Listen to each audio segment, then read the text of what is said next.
नमस्कार दोस्तों, मेरा नाम धीरेन्द्र प्रताप सिंह है और मैं सीपी नेट में 11वीं स्थान प्राप्त किया था 2020 बैच में।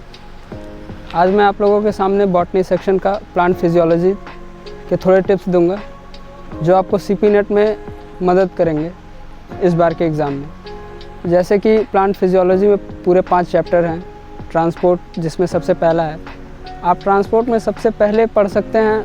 जो ज़्यादा इम्पॉर्टेंट है वो है एक्टिव ट्रांसपोर्ट, पैसिव ट्रांसपोर्ट। इसके अंतर्गत किस में एटीपी लगता है, किस में एटीपी नहीं लगता है, ये आपको ध्यान में रखना होगा।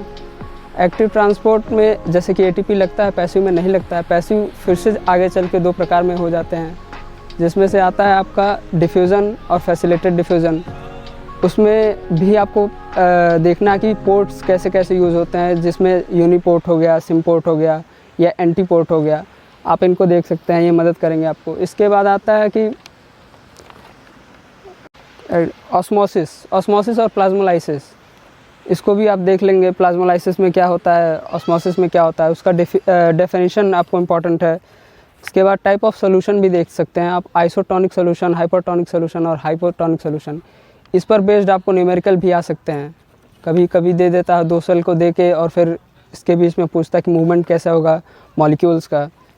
और उसके बाद से आपको स्टोमेटा का स्ट्रक्चर आपको पढ़ना होगा। स्टोमेटा जैसे कि मोनोकॉट प्लांट में अलग होता है, डाइकॉट प्लांट में अलग होता है। मोनोकॉट में डंबल शेप होता है और डाइकॉट में किडनी शेप होता है। ये आपको याद रखना होगा।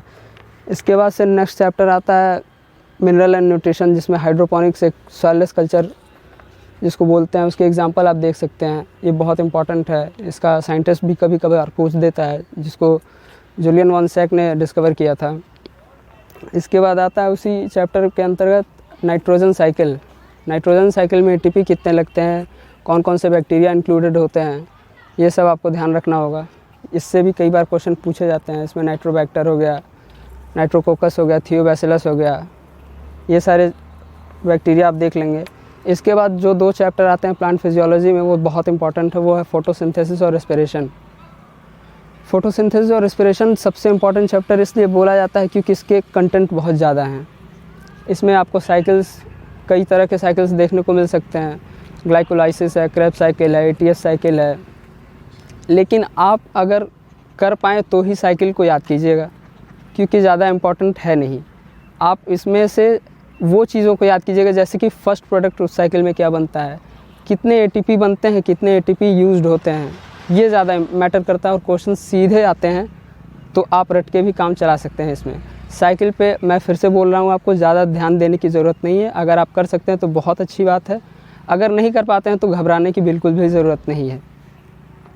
इसके बाद फोटोसिंथेसिस को अफेक्ट कौन कौन से फैक्टर करते हैं ये पूछ लेता है कई बार, जैसे कि हो गया लाइट हो गया, टेम्परेचर हो गया, क्लाइमेट हो गया, ये सारी चीज़ें हो गई। उसके बाद फोटोसिंथेसिस जैसे 2 पार्ट में होता है, लाइट रिएक्शन होता है, डार्क रिएक्शन होता है, उनको आप पढ़ लेंगे। इसके बाद आता है रेस्पिरेटरी क्वोशिएंट। रेस्पिरेशन में रेस्पिरेटरी क्वोशिएंट आता है, जिसमें कार्बोहाइड्रेट, प्रोटीन और फैट का अलग अलग होता है। उसको आप याद कर लेंगे, डायरेक्ट बेसिस पे होता है 0.7, 0.9, 1, ये सारी चीज़ें। तो कार्बन डाइऑक्साइड कितने यूज़ होते हैं और ऑक्सीजन कितने निकलते हैं, ये होता है। इसके बाद लास्ट चैप्टर जो आता है वो बहुत इंपॉर्टेंट है। उससे 2-3 क्वेश्चन आ जाते हैं एक ही चैप्टर से।